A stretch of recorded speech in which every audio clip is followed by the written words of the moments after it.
Well, folks, what do you do with a bunch of unwanted fat? You render it. This isn't a diet video. We're going to render some lard today. Stick around.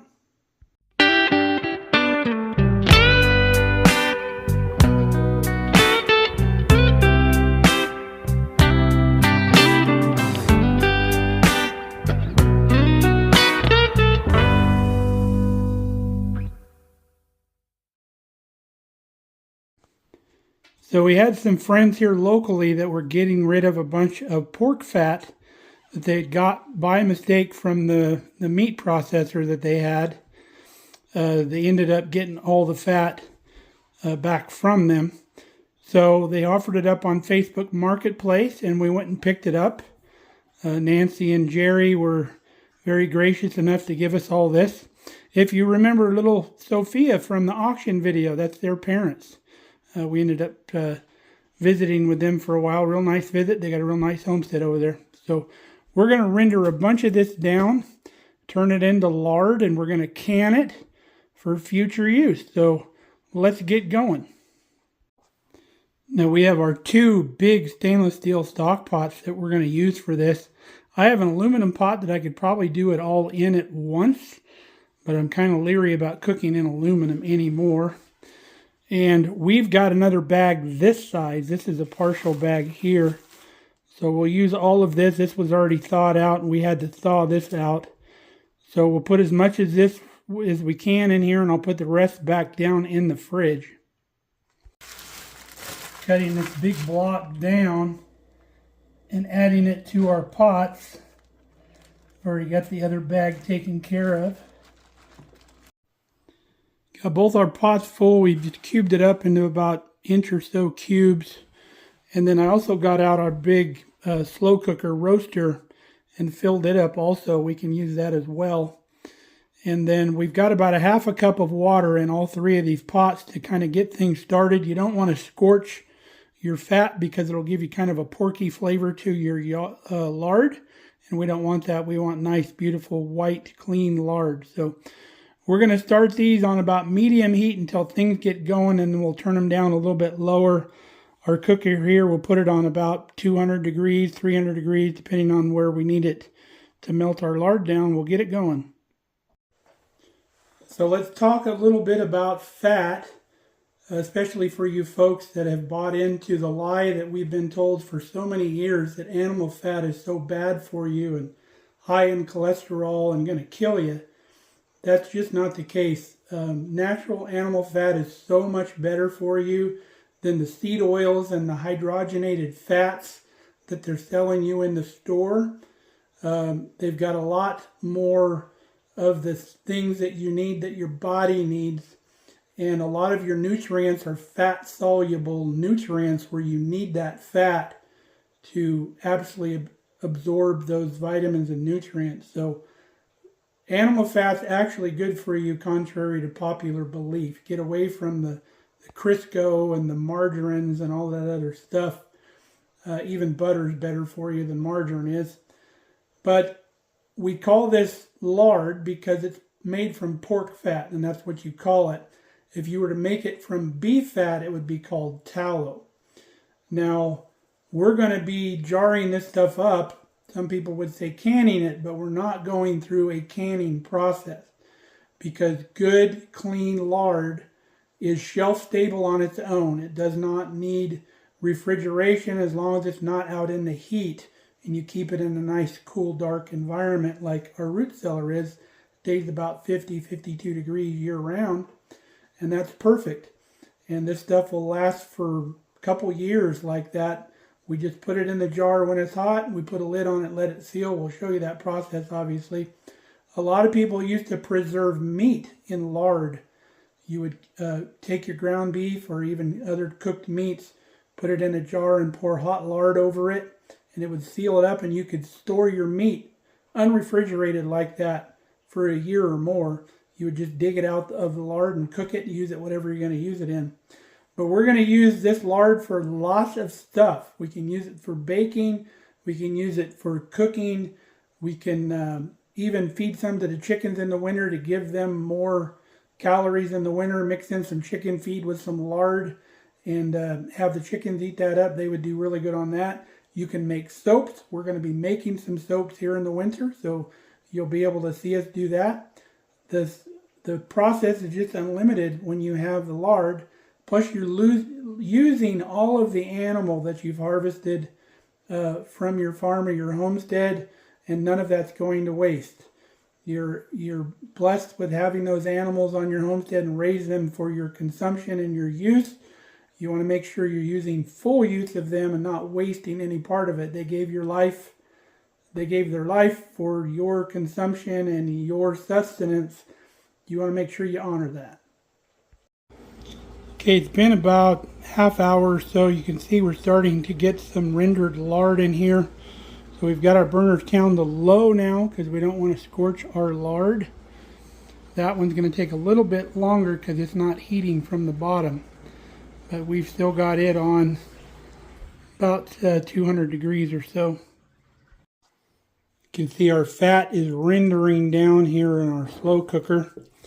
You want to come through and stir this around about every half hour or so because you don't want it to scorch. You can see this pot here is almost rendered out already. We can start pulling some lard out of this pot already. We'll get our fine mesh strainer and we'll start jarring some of this stuff up. I run my jars under hot water to preheat them a little bit before I start putting oil in them. I don't want to put hot oil in cold jars. And I'm doing the outside of the jar so I'm not getting water on the inside. And that should be all it takes right there. Ladling some of our hot lard right into the jar.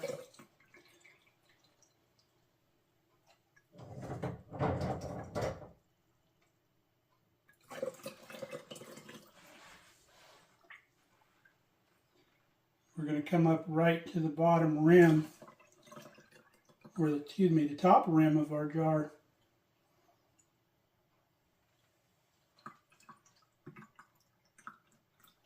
I prefer wide mouth jars, but I'm pretty much out of my wide mouth jars, so that's why we're going with the narrow mouth.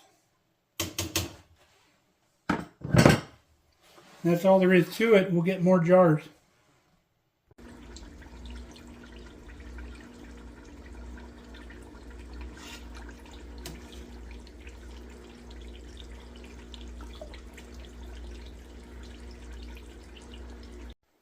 Our little pot made us 10-pint jars of lard here. We've got them covered, and some of them have already sealed up. We took all of our solids, which would normally be your cracklings when you get done, and we put them in this nonstick skillet. Now all this pork has been ground through a meat grinder, is why everything's so small. Generally your cracklings will be a little bit bigger if your stuff is just cubed up. But we're going to stir this up and brown it. And this is quite edible. It's just ground pork, basically. When you get done, you can season it up a little bit, make tacos with it, or whatever. You can even make like chili with it, or chili verde or something like that. So we're going to cook some of this up. If you don't want to eat this stuff, the chickens would absolutely love that, and it would be very good for them. Or the pups would also just devour that. If you bag it up in smaller denominations and give them some like once a week or something, they would really love you for that. This other pot's going. We're about ready to start taking some of our lard out of this pot. Got all of our chicharrones done, or cracklings as some people call them. You can see the oil after you cook those down is dark, so you don't want to use that for baking. It's going to whiten up as it solidifies and gets cold. But this is okay to use for like sauteing and stuff like that where you want a little bit more flavor. But I would not use that for baking. Your first rendering is what you want to do with that. Got our big pot empty now. You can see the progression of the rendering. Your first render is the best stuff, like we said. And then it gets darker as you go along. And then remember, this is out of our cracklings or chicharrones. Got another skillet full of our cracklings from this pot that we'll cook down now. And then I'm going to make me a chicharron burrito for lunch with that stuff. Put a little bit of our favorite Pappy seasoning in here. And we'll stir that up. Alright, let's eat some lunch. Started out with a couple squares of, or triangles of Laughing Cow cheese. And then to this we're going to put a spoonful of our chicharrones.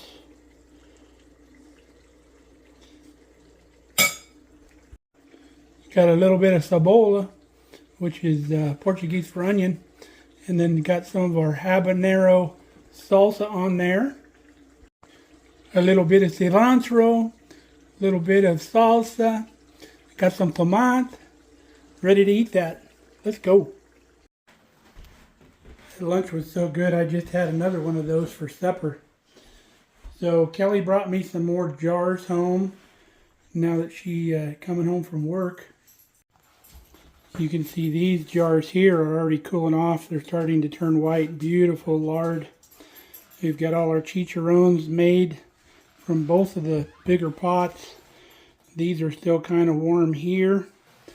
And then our cooker here is ready to start taking off the first rendering. So we're going to get our new jars, got them sanitized. We're going to start doing that. Got 6 pint jars off of our first draw. So we're going to continue to stir this. Let it render some more. We'll do the second draw. While we're waiting for this to render a little bit further, I can tell you about a little trick. If you want to turn this lard into looking like that lard, there's a way to do it. Put it in a clean pot and mix some water with it. Probably about half and half water and lard. And then for every quart jar, put a tablespoon of salt in the mix. Stir it all up and then boil it. And then once it's boiled and you've stirred it a few times, turn the fire off. And if you've got a concave pan like this, you can leave it set right in the pan. You're going to let it get cold and solidify. And then what will happen is all the impurities will be in the water down in the bottom of the pot. It's going to separate. The oil is going to be on top. It's much like you clean up beeswax, is the same way. But once everything's cold, you can take the big lump of lard out of the top. You can refrigerate it to even get it harder. And then that water will still be loose in the bottom. It'll have all your impurities. And then whatever impurities are left on the bottom of the lard, you can just kind of scrape off with a knife. And then you can leave it like that and freeze it, or you can remelt it and put it in a jar, and it'll be white like that instead of brown like that. All right, we got everything out of this tub. We got 11 pints out of there. So we got the remnants over here in the pot. We're going to cook that down. Then we'll be done for the night. The next morning, I'm back from coffee. I had to turn this off last night because I was getting sleepy and didn't want to fall asleep and leave this going on the stove. But we'll get this fired back up today.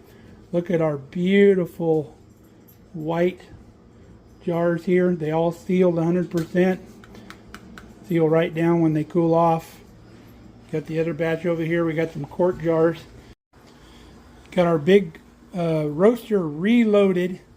We've got some more to add in there once this cooks down a little bit. This will be our last batch. Now when I was young, we had a big cast iron, like huge cauldron that we rendered our pork fat in and made our cracklings at the same time. We would pull the cracklings out and then we would pour off that pork fat that was all melted, but we would actually cook in that pot. We'd cook some of the backstrap from the pork, some of the loin chops. We'd cook that up for lunch. We cooked some of the tenderloin for everybody that was there helping harvest the pig. And then we didn't strain off the lard until afterwards.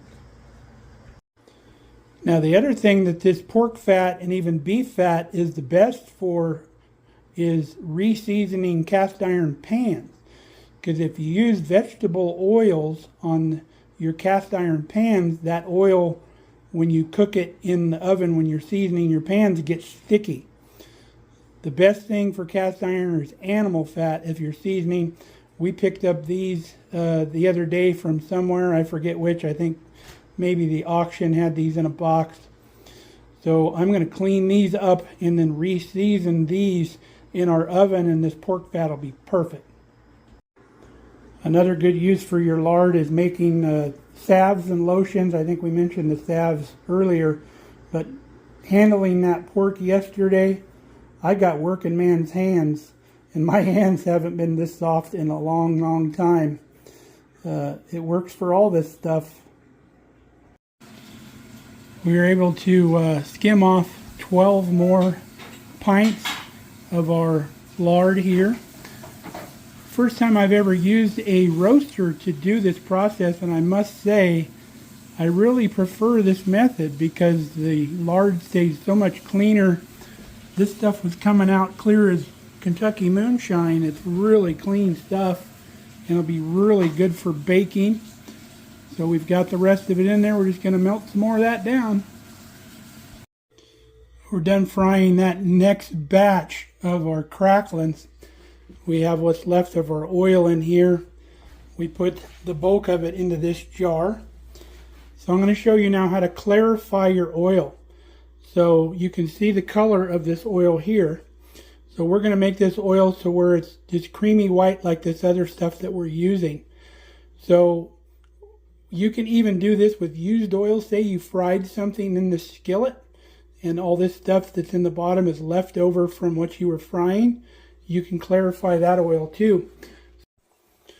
So what we've done so far is we strained all the sediment out of our oil. We cleaned the pot really well. Poured our oil back in here. We had about a pint of oil. You want to use half and half oil and water.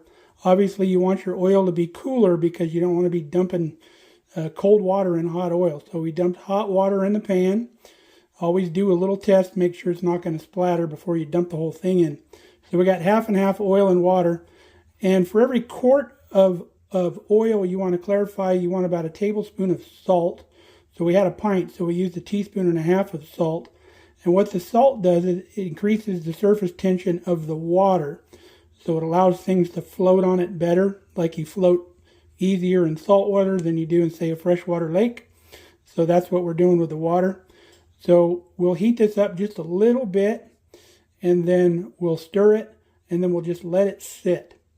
And what's going to happen is that oil will rise to the top of the water, and then we'll turn the fire off, let this thing solidify completely before we move it, because we don't want to disturb it.